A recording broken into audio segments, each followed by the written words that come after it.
Hello friends, welcome to Pandiyanadu சமையல். இன்னைக்கு நம்ம பார்க்க போற ரெசிபி என்னன்னு பாத்தீங்கன்னா ஒரு சூப்பரான ஸ்வீட் ரெசிபி தாங்க பார்க்க போறோம். முந்திரி பருப்பு வச்சு இன்னைக்கு ஒரு ஸ்வீட் பண்ண போறோம். ரொம்ப ஈஸியானதுங்க, இன்கிரீடியன்ஸும் ரொம்ப கம்மி தான். இத காஜு கட்லின்னு சொல்லுவாங்க. நீங்க ஸ்வீட் கடைகள்லாம் பார்த்திருப்பீங்க. இது ரொம்ப ரிஸ்க் எல்லாம் கிடையாதுங்க, ஈஸியா பண்ணிடலாம். பாருங்க எவ்வளவு சாஃப்டா சூப்பரா இருக்குதுன்னு. இப்ப வாங்க இந்த ஸ்வீட்டை எப்படி பண்ணலாங்கிறத பார்க்கலாம். இந்த ஸ்வீட் பண்றதுக்கு நான் இன்னைக்கு 2 கப் முந்திரி பருப்பு எடுத்துக்கிறேங்க. முழு முந்திரி பருப்பு தான், நீங்க எதுனாலும் எடுத்துக்கலாம். இப்போ இதை ஒரு மிக்ஸி ஜார்ல சேர்த்துக்கலாம். இப்போ இதை நம்ம நைஸா பவுடர் பண்ணிக்கலாம். மிக்ஸியில நீங்க அடிக்கும் போது ஃபுல் ஸ்பீடு வச்சு அடிக்காதீங்க, விட்டு விட்டு அடிங்க. உங்களுக்கு ஃபுல் ஸ்பீடு வச்சு அடிச்சீங்க அப்படின்னா பருப்பெல்லாம் நல்லா திரண்டுக்கும். இதுல உள்ள லேசான ஆயில் பிசு பிசுப்பு தன்மையை கொடுக்கும், அதனால திரண்டுக்கும். விட்டு விட்டு அடிச்சீங்கன்னா நல்லா பவுடரா கிடைக்கும் உங்களுக்கு. இப்போ இதை நைஸா பவுடர் பண்ணி எடுத்துக்கலாம்.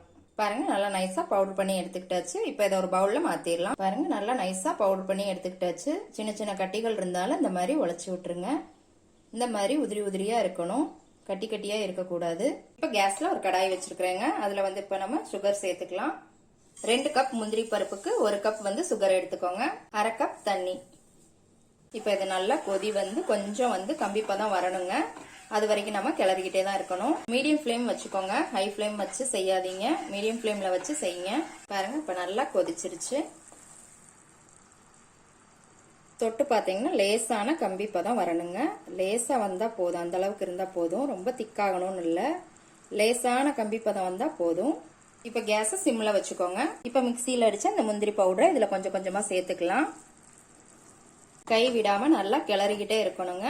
சிம்ல வச்சுக்கோங்க. இந்த ஸ்வீட் கண்டிப்பா சிம்ல வச்சுதான் பண்ணணும். மீடியம் ஃப்ளேம் கூட வைக்க வேண்டாங்க, சிம்ல வச்சிருங்க. இந்த பவுடர் போடவுமே நல்லா இந்த மாதிரி கிளறி விட்டுட்டே இருங்க. பாருங்க கிளற கிளற லேசா திக்காயிட்டே இருக்கு. இப்ப இதோட நம்ம கொஞ்சம் ஏலக்காய் பவுடர் சேர்த்துக்கலாம். 1/2 டீஸ்பூன் ஏலக்காய் பவுடர் சேர்த்துக்கோங்க. அதோட 1 டீஸ்பூன் நெய்.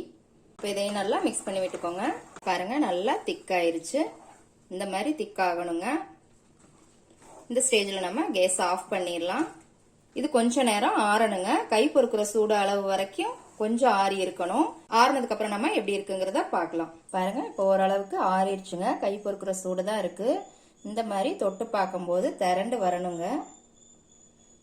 இதுதான் நல்ல பதம். உங்களுக்கு சைடெல்லாம் காஞ்சி போன மாதிரி தாங்க இருக்கும். நல்லா இந்த மாதிரி பிசைஞ்சு விட்டீங்க அப்படின்னா நல்லா சாஃப்ட் ஆயிரும். இதுல நான் இன்னும் 1 ஸ்பூன் நெய் விட்டுக்கிறேங்க. இப்ப நல்லா மிக்ஸ் பண்ணிக்கோங்க. நல்லா அழுத்தி பிசைங்க. நல்லா அப்பதான் சாஃப்டா வரும். பாருங்க நல்லா பிசைஞ்சாச்சுங்க. எவ்வளவு சாஃப்டா இருக்கு பாருங்க. கை பொறுக்கிற சூடு இருக்கிற போதேவும் நல்லா இந்த மாதிரி பிசைஞ்சிட்டீங்க அப்படின்னா நல்லா சாஃப்ட் ஆயிக்கும். அவ்வளவுதான். இப்ப நல்லா பிசைஞ்சாச்சு. அடுத்து நான் இந்த மாதிரி ஒரு அகலமான பிளேட் எடுத்துக்க போறேங்க. இத இந்த மாதிரி குப்பரை போட்டுக்கோங்க. இதுலயும் லேசா நெய் தடவிக்கலாம். இப்ப இதுலதான் நம்ம இந்த பிசைஞ்ச முந்திரிய வச்சு ரோல் பண்ணி கட் பண்ண போறோம். நீங்க பிளேட்டுக்கு பதில் பட்டர் பேப்பர், சப்பாத்தி கட்டை இந்த மாதிரி இருந்தா கூட அதுலயும் நெய் தடவி இந்த மாதிரி பண்ணிக்கலாம். இப்ப திரட்டின இந்த முந்திரிய இதுல வச்சிடலாம். இதை நல்லா கை வச்சு இந்த மாதிரி அமுக்கி விட்டுக்கோங்க. இப்போ இது மேல சப்பாத்தி கட்டையை வச்சு இந்த மாதிரி பிரஸ் பண்ணிக்கோங்க.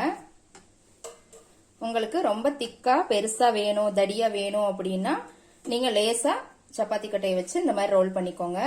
ரொம்ப மெல்லிசா வேணும் அப்படின்னா நல்லா நைஸா இந்த மாதிரி தேய்ச்சிக்கோங்க. இப்ப நம்ம பீசஸ் போட்டுக்கலாம். நான் இன்னைக்கு டைமண்ட் ஷேப்ல கட் பண்ண போறேங்க. உங்களுக்கு எந்த ஷேப் வேணுமோ அந்த ஷேப்ல நீங்க கட் பண்ணிக்கோங்க. டைமண்ட் ஷேப்காக நான் ஓரங்களை எல்லாம் கரெக்ட் பண்ணிக்க போறேன்.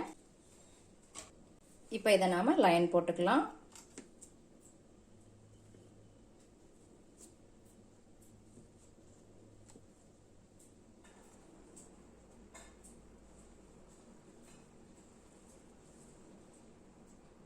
பாருங்க சூப்பரா கட் பண்ணியாச்சு. எவ்வளவு சூப்பரா வந்திருக்கு பாருங்க. உங்களுக்கு என்ன டிசைன் வேணுமோ அந்த டிசைன்ல நீங்க போட்டுக்கோங்க. பாருங்க எவ்வளவு சாஃப்டா சூப்பரா இருக்குதுன்னு. இந்த காஜு கட்லி ஸ்வீட்டை எப்படி இருக்குன்னு செஞ்சு பார்த்துட்டு கமெண்ட்ல போடுங்க. லைக் பண்ணுங்க, ஷேர் பண்ணுங்க, சப்ஸ்கிரைப் பண்ணுங்க. கூடவே பெல் ஐக்கான் பட்டனை அமுக்குங்க. மறுபடியும் வேற ஒரு ரெசிபியோட சந்திக்கலாம் ஃப்ரெண்ட்ஸ்.